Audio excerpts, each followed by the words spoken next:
নমস্কার।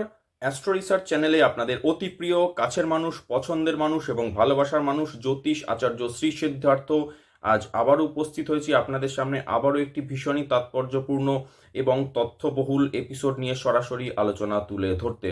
বন্ধুগণ, আপনারা জানেন যে বর্তমানে পশ্চিমবঙ্গ নামক রাজ্যে 2026 সালের বিধানসভা নির্বাচন নিয়ে চতুর্দিকে একটি ডামাডোল পরিস্থিতি। প্রত্যেকটি মানুষের মনে এখন একটাই প্রশ্ন যে নির্বাচন কেমন হতে চলেছে, নির্বাচনে শাসক পক্ষ এবং বিরোধী পক্ষের ভোটের ফলাফল কেমন হতে চলেছে। ভোটের সময় 23শে এপ্রিল এবং 29শে এপ্রিল আপনাদের ভোট দেওয়ার সময় সেই সমস্ত দিন, তার পরিবেশ পরিস্থিতি, সেই দিনের সারাটা দিন কেমন যেতে চলেছে এবং আলটিমেটলি রাজ্যে কে চৌঠা মে শেষ হাসি হেসে বিজয়ীর মতো সরকার পক্ষে আসীন হতে চলেছে, এই হচ্ছে মানুষের মনে মূল প্রশ্ন। তো বন্ধুগণ, আজকের আমার এপিসোডটিও ঠিক ততটাই তথ্যবহুল এবং ঘটনা সমৃদ্ধ, কারণ এই এপিসোডে আমি আপনাদের সামনে আলোচনা তুলে ধরতে চলেছি আসন ওয়াইজ অর্থাৎ সিট ওয়াইজ রাজ্যে কে বা কোন পার্টি নতুন সরকার গড়ছে তাই নিয়ে একদম পরিষ্কার সুস্পষ্ট কিছু নির্দেশ, এবং তার সাথে সাথে আপনাদের জানিয়ে দেব যে আলটিমেটলি মমতা ব্যানার্জি এবং শুভেন্দু অধিকারীর মধ্যে ভবানীপুর আসনে যে দ্বৈরথ হতে চলেছে তার চূড়ান্ত ফলাফল কি কি হতে পারে। তো বন্ধুগণ, আপনাদের আমি এটাই বলবো যে এই এই যে আমি যে এপিসোডটি করে তুলেছি, এপিসোডটি খুবই ছোট্ট এবং ঘটনা বহুল এপিসোড এবং তথ্যবহুল এপিসোড। সকলকে অনুরোধ করবে শুরু থেকে শেষ অবধি অবশ্য করে কিন্তু দেখবেন। বন্ধুগণ, পশ্চিমবঙ্গ নির্বাচনের ফলাফল এবং আসন সংখ্যা নিয়ে অজস্র মানুষ আমাকে যোগাযোগ করেছেন আমার পূর্ববর্তী দুটি এপিসোড করার পর থেকে, এবং তারা সরাসরি জানতে চেয়েছেন যে নির্বাচনের ফলাফল কেমন হতে চলেছে, আসন সংখ্যা কোন দিকে ভাগাভাগি হতে পারে, ভবানীপুরে মমতা শুভেন্দু দ্বৈরথের মধ্যে বিজয়ী কে কে হবে। তো আমার বিপুল লেভেলে অ্যানালিসিস এবং পশ্চিমবঙ্গে বার্থ চার্ট, মমতা ব্যানার্জির লাস্ট ওথ টেকিং চার্ট, টিএমসির পার্টি ফরমেশন চার্ট, ভারতবর্ষের ন্যাটাল চার্ট, নরেন্দ্র মোদীজির চার্ট, শুভেন্দু অধিকারীর চার্ট, একাধিক কোয়ারি চার্ট, দুটি ইলেকশন ডে অর্থাৎ 23শে এপ্রিল এবং 29শে এপ্রিল ডের টোটাল চার্ট, এবং অবশ্যই ফলাফল বেরোনোর তারিখ অর্থাৎ চৌঠা মে তারিখের চার্ট, এই সবকটি চার্ট বিচার করে আমি যে ফাইনাল সিদ্ধান্তে উপনীত হয়েছি তা আপনাদের সামনে কিন্তু তুলে ধরছি। আমি কতগুলি পয়েন্টে ভাগ ভাগ করে আমার আলোচনা আপনাদের সামনে তুলে ধরবো, অবশ্যই ধৈর্য ধরে শুনবেন। দেখুন, ওয়েস্ট বেঙ্গল নিয়ে থরো অ্যানালিসিস করে আমি যা পেয়েছি তা হলো, প্রথম পয়েন্ট, যদি প্রতিবারের মতোই অর্থাৎ অন্যান্যবার যেরকমভাবে লুটপাট, দাঙ্গা হাঙ্গামা, মারামারি কাটাকাটি দিয়েই নির্বাচন হয়, তাহলে আপনারা মিলিয়ে নেবেন আমার কথা যে সেক্ষেত্রে টিএমসি তথা মমতা ব্যানার্জি পেতে চলেছে 130টি আসন, কম বেশি প্লাস মাইনাস অ্যাভারেজ বলছি, এবং বিজেপি পেতে চলেছে 165টি আসন। ফার্স্ট ফেজে এক্ষেত্রে বিজেপি এবং টিএমসির মধ্যে ভোট ভাগাভাগি হওয়ার সম্ভাবনা 60% এবং 40%।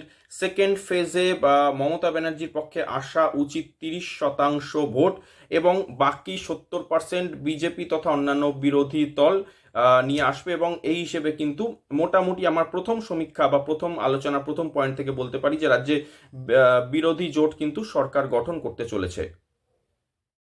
আমার দ্বিতীয় পয়েন্ট অর্থাৎ দ্বিতীয় সমীক্ষা বলছে, দ্বিতীয় অ্যানালিসিস বলছে, যদি দেখা যায় যে রাজ্যে একদম ফ্রি অ্যান্ড ফেয়ার ইলেকশন হচ্ছে এবং মানুষজন কোনো প্রকারের শাসক দলের দাদাগিরিতে ভীত না হয়ে ভোটদান করতে পারে এবং নির্বাচনের পরেও যদি পরিবেশ স্বাভাবিক থাকে, তাহলে সেক্ষেত্রে আপনাদের কথা দিতে পারি টিএমসি তথা মমতা ব্যানার্জির ভাগ্যে জুটতে চলেছে 75টি আসন, প্লাস মাইনাস 2-4টি আসন এদিক ওদিক হতে পারে, এবং বিজেপি তথা বিরোধী পক্ষের পক্ষে আসতে চলেছে 175টি আসন। আপনাদের আমি আবারও ব্যাপারটি রিপিট করছি, ফার্স্ট ফেজ ইলেকশন চলতে চলতে আপনি ধরে নিন যে ফার্স্ট ফেজ ইলেকশনের সময় দুটি পার্টির কাছেই 50-50 ভাগাভাগি, আমি দুটো পার্টকে আমি হাফ হাফ দিয়ে রাখলাম। তো প্রথম পক্ষের প্রথম ফার্স্ট ফেজ ইলেকশন চলতে চলতে বিজেপি সেই 50 থেকে 10% বাড়তি অ্যাডভান্টেজ নিয়ে 60%-এ পৌঁছে যেতে চলেছে, এবং টিএমসি তার ভাগের 50% থেকে 10% তারা ডিক্রিজ করে 40%-এ পৌঁছে যেতে চলেছে। এবং আপনাদের বলি, second phase of the election যখন পৌঁছাবে, যখন বাংলার জনগণ দেখবে যে সম্পূর্ণভাবে ফ্রি অ্যান্ড ফেয়ার ইলেকশন হচ্ছে, চতুর্দিকে সম্পূর্ণ প্রকার ভয়মুক্ত নির্বাচন, তখন সেই সময় কিন্তু টিএমসি তথা মমতা ব্যানার্জির ক্ষেত্রে পালানোর অবধি জায়গা থাকবে না, এটা বিচারে পরিষ্কার। টিএমসির সেকেন্ড ফেজে অনলি 30% ভোট কিন্তু পেতে চলেছে, বা তারা 30% ভোটের মার্জিনে পৌঁছে যাবে। এবং আমার কাছে প্রশ্ন অনেকে এসেছে যে যেহেতু রাজ্যের যে সমস্ত মুসলিম প্রধান এলাকাগুলো, সে সমস্ত যে অসম্ভব আসনগুলো যেগুলি ধরেই নেওয়া যেতে পারে যে কোনোভাবেই কিন্তু বিজেপি বা বিরোধী পক্ষ কিন্তু পেতে চলেনি, তাহলে সেইগুলোকে যদি বাদ দিয়ে করা যায় তাহলে কেমন আসন হতে পারে। তো এই নিয়ে আমার অ্যানালিসিস বলছে যে অ্যাকচুয়ালি দেখা যাচ্ছে সেক্ষেত্রে আমি যদি 80টা মূল সিট বাদ দিয়ে থাকি 294টা থেকে, তাহলেও দেখা যেতে পারে, এবং তার মধ্যে 2টি সিট আমি কংগ্রেসের জন্য সরিয়ে রাখলে অ্যাকচুয়ালি বিজেপি কিন্তু পশ্চিমবঙ্গে 212টি আসনে লড়াই করছে।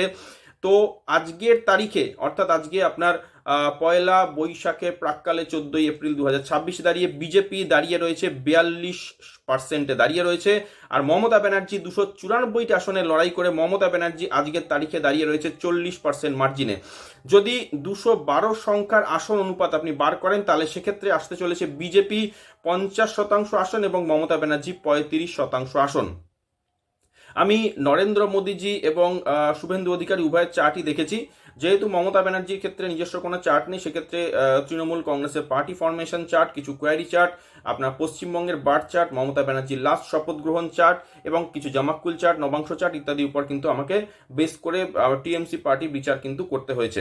তো আপনাদের জানিয়ে রাখি যে এই 15ই এপ্রিলের পর থেকে কেন্দ্রীয় সরকারের তরফে বিপুল লেভেলে কড়াকড়ি, শাসক দলে গুন্ডা দুষ্কৃতীদের উপর বিপুল নিষেধাজ্ঞা ইত্যাদি কারণে মানুষের মন থেকে ভয় ক্রমশ আরও বেশি করে মুক্ত হতে চলেছে। এবং আমার যা এক্সপেকটেশন যে অন্ততপক্ষে নির্বাচন যথেষ্ট ভালোভাবেই হওয়া উচিত, কিছু বিক্ষিপ্ত ঘটনা, অশান্তি, সমস্যা ছাড়া।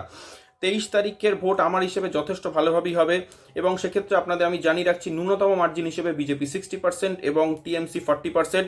29 তারিখের নির্বাচন আমার হিসেবে সম্পূর্ণ ভয়মুক্তভাবেই হবে, এবং টিএমসি সেক্ষেত্রে আগে যা বললাম 30% এবং বিজেপি এবং অন্যান্য বিরোধী পক্ষ কিন্তু মোটামুটিভাবে 70% আসন দখল করতে চলেছে।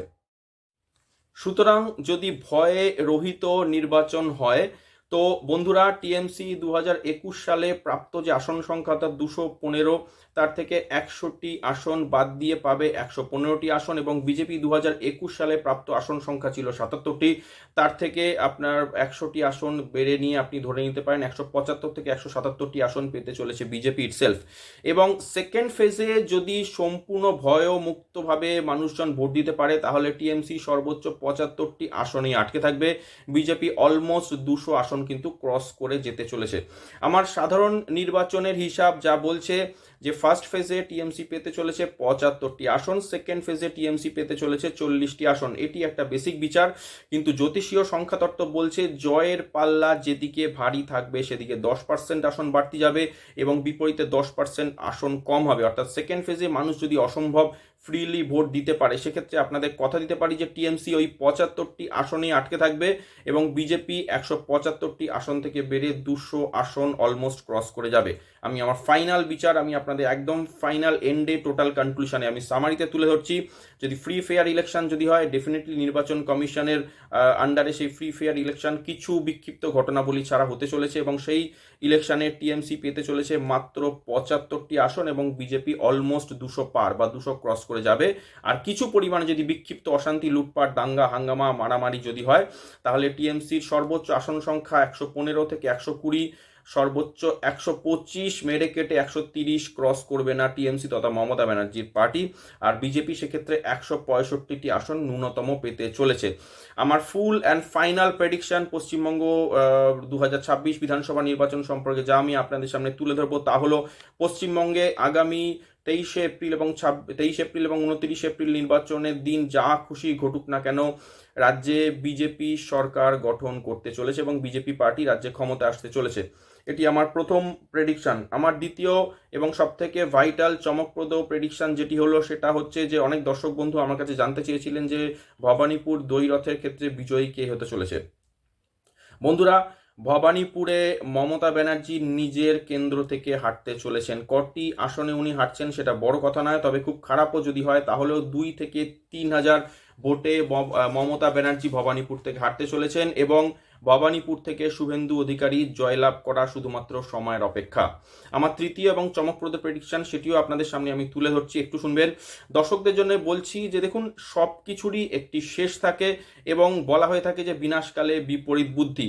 আমার সবকটি চার্টের অ্যানালিসিস, সবকটি চার্টের ব্রেকআপ আমাকে ফাইনালে এইটুকুই আমাকে তুলে ধরেছে যে আপনাদের সামনে আমি বলছি যে জনগণ সম্পূর্ণরূপে শাসক দলের প্রতি বীতশ্রদ্ধ এবং তিতিবিরক্ত হয়ে টিএমসিকে ঘাট থেকে ঝেড়ে ফেলার জন্য এই ভোটদান করবে এবং স্বাভাবিকভাবেই এই যে ভোট হতে চলেছে এবং সেই ভোট কিন্তু আপনাদের বলবো শাসক দলকে ঘাট থেকে ঝেড়ে ফেলার জন্য ভোটদান, এবং স্বাভাবিকভাবেই এক্ষেত্রে যে বিরোধী শক্তি বা যে বিরোধী পার্টি রাজ্যে শক্তিশালী জনগণের ভোট তাদের ঝুলিতেই যাবে। বিজেপি এখানে একটি শুধুমাত্র অনুঘটক, আর কিছুই নয়।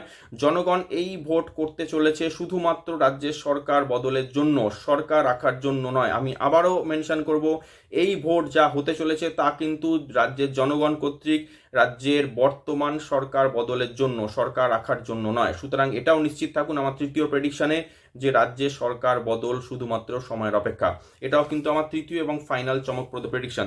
তো বন্ধুগণ, আজকে এই যে তিনটি প্রেডিকশন আমি আপনাদের সামনে তুলে ধরলাম এবং তাই নিয়ে আমি বিভিন্ন সিট নিয়ে অ্যানালিসিস আমি আপনাদের সামনে তুলে ধরলাম। আশা করব আপনাদের এই বিশ্লেষণ, বিচার, অ্যানালিসিস ভালো লেগেছে। যদি ভালো লেগে থাকে তো বন্ধুগণ অবশ্যই করে চ্যানেলটিকে সাবস্ক্রাইব করে পাশে থাকবেন, সাথে সাথে লাইক, কমেন্ট, শেয়ার করবেন।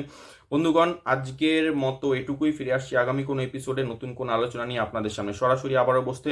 ততক্ষণের জন্য আপনাদের থেকে সময় চেয়ে নিচ্ছি। সকলে ভালো থাকবেন, সুস্থ থাকবেন, সাবধানে থাকবেন, সতর্ক থাকবেন এবং আনন্দে থাকবেন। জয় ভগবান শ্রী রামকৃষ্ণ দেবের জয়, জয় জগৎ জননী শ্রী শ্রী সারদা মায়ের জয়। পাশে থাকার জন্য সকল দর্শক শ্রোতা বন্ধুকে অনেক অনেক ধন্যবাদ। নমস্কার।